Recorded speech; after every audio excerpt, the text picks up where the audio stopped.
come on.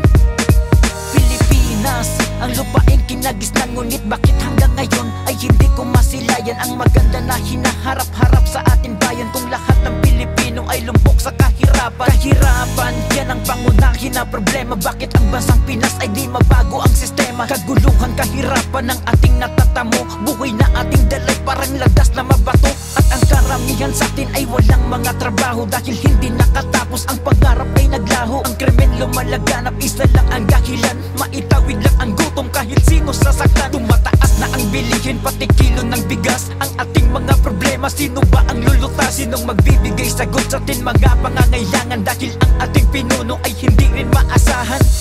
Hindi tayo umaatras, mahirap man kayang lumampas, basta't kapit lang sa taas, lahat ay para